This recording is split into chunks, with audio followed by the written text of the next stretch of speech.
There at number 9, Canon Claycomb. He's a senior on the Alabama men's golf team and owns one of the cooler names in this game. Four-time Rolex Junior All-American, he began his college career as an SEC All-Freshman. We're pleased to be joined now by Canon Claycomb. And Canon, congratulations are in order. You ran away from the field at the Rod Myers Invitational at Duke University over the weekend, winning by 6 shots. So the game must be in pretty good shape right now. Yeah, thanks for having me on. The game is in good shape right now. Very fun weekend last weekend, and pleased to be on the show. Wasn't that long ago you were running around the old Golf Channel studios in Orlando as an AJGA stud? What's it been like being a college stud at Bama? Yeah, it's been a while since you in studio. But yeah, the AJGA days were great. I did homeschool or virtual school for the last couple of years of my high school career. So I had a lot of flexibility, a lot of free time with practice, school. I actually played a couple other sports in high school as well. So that was fun. But then, getting to college, it's very structured. Wake up early in the mornings, work out, go to class, go to practice, do rehab when we need to. So I think the structure of college has been very beneficial to me and my game. I've been able to kind of hit my stride in the past 12, 14 months, play a lot better golf. I think I've, learned how to deal with the schedule, learn how to deal with late flights, early flights, going to class, going to workouts. So yeah, it's been great. Love the college schedule and happy to keep playing this year. Canon, you've won twice this year and you said you're hitting your stride now. Was that delayed in some ways since your college career kind of overlapped the start of it with the outbreak of the pandemic as well? Yeah, absolutely. I came into school in January, right before COVID, so early enrollee at Alabama.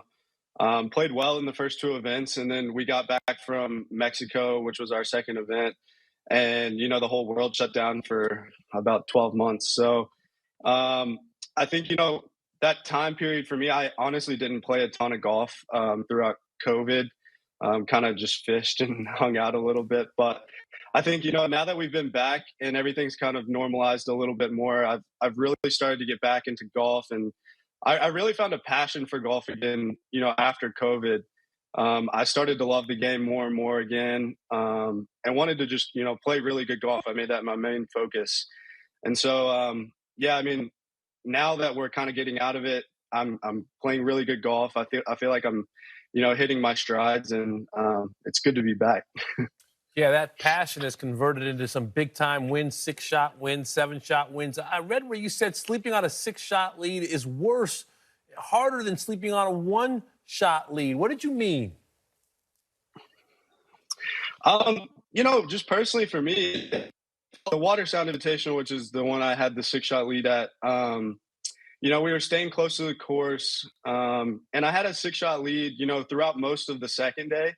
I kind of spaced myself from the field after 9 holes. So, I had that large lead for a pretty long time. And once you have a 6-shot lead, not like a 1-shot lead, you're supposed to win the golf tournament in my eyes, or at least that's kind of how I felt.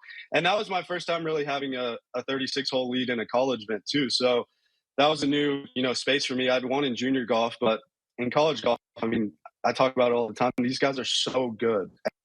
So sleeping on a 6-shot lead, it was like, I'm expected to win. If I don't, I'm the guy that lost the 6-shot lead.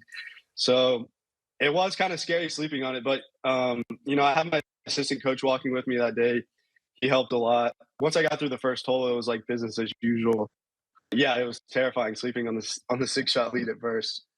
Canon, do you look upon the PGA Tour University rankings, do you look at that as your clearest pathway into the professional game at some point, or how much time do you spend paying attention to where you are on those rankings? Absolutely. It's the clearest path in my eyes. PGA Tour University giving us a chance to get starts on, developmental tours or Korn Ferry or the PGA Tour. It's definitely the clearest path in my eyes. I would be lying if I said I didn't check the rankings, weekly when they come out, but it's one of those things. It's like watching the leaderboard, like I like to know where I'm at. I like to know what I need to do. So I like to look at the rankings. Some people might not, but yeah, I'm very thankful that they came up with this program. I think it's very beneficial. And I think it's needed because, you know, other sports other than golf have a draft for top college players to go straight to the league. And I think this is a step in the right direction with PGA Tour U.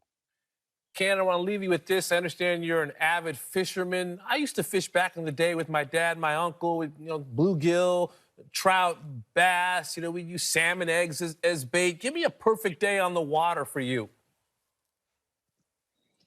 Perfect day would be on the water before the sun comes up, you know, glass water, stay till noon, catch a boatload of fish, and then go home, have a nice lunch, and maybe play 18 in the afternoon. But, yeah, that would be a perfect day for me.